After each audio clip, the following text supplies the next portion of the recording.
ദയവ് ചെയ്തിട്ട് ഒരപേക്ഷയാണ് എൻ്റെ മുസ്ലിം കുടുംബത്തോട്, ദയവ് ചെയ്ത് നിങ്ങൾ പുതിയാപ്പിളിയും പുതണ്ണിയും ഫോട്ടോ എടുത്തോ, അതിനൊന്നും കുഴപ്പമില്ല. നാട്ടുകാരെ മുമ്പിൽ വന്നിട്ട് സ്റ്റേജ് കയറ്റി ചെയ്യല്ലേ.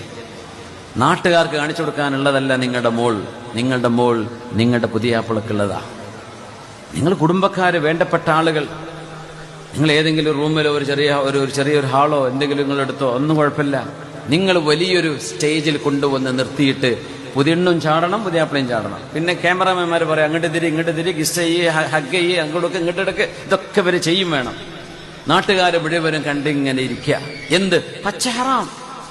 അള്ളാഹുവിന്റെ നാമത്തിൽ കൈപിടിച്ച് അൻകഹ്തുക വസവ്വജ്തുക എന്ന് പറഞ്ഞ് ബിതസ്രീഹിൻ ബിഇഹ്സാൻ ബിഇംസാകിൻ ബിമഅറൂഫ് ഔ തസ്രീഹിൻ ബിഇഹ്സാൻ എന്ന് പറഞ്ഞ് ബാറകല്ലാഹു ലക്കുമാ വബാറക അലൈക്കുമാ വജമഅ ബൈനക്കുമാ, ഇതിനൊക്കെ ആമീൻ പറഞ്ഞിട്ട് പിന്നെ നമ്മൾ തുടങ്ങും നമ്മുടെ റാപ്പ് മ്യൂസിക്.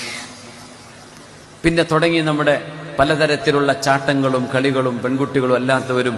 ഇങ്ങനെ ഒരു ടീം, അവർക്കത് ബിസിനസ്സാണ്. നിങ്ങൾ അവരെ വിളിച്ചാൽ അവർക്ക് പേയ്മെന്റ് കൊടുക്കണം.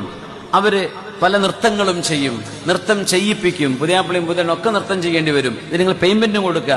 ഉറക്ക മ്യൂസിക് വെച്ച് പാതിരാത്രി. പുതിയണ്ണിന് നിസ്കാരമുണ്ടോ?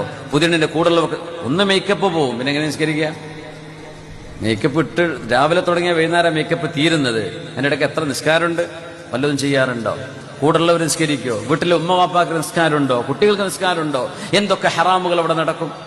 ഇതൊക്കെ നമ്മൾ ചെയ്തു കൂട്ടിയിട്ട് നമ്മൾ അള്ളാഹുവിന്റെ റസൂലിന്റെ ആൾക്കാരാ, നമുക്ക് മൗലിദൊക്കെ ഭയങ്കര സംഭവം, നമ്മൾ ഉറൂസിന്റെ ആൾക്കാരാ. അത് പറ്റൂല. ഇത് ചെയ്യാൻ പാടില്ലാത്ത വിഷയമാണ്. ഹറാമുകൾ തന്നെ.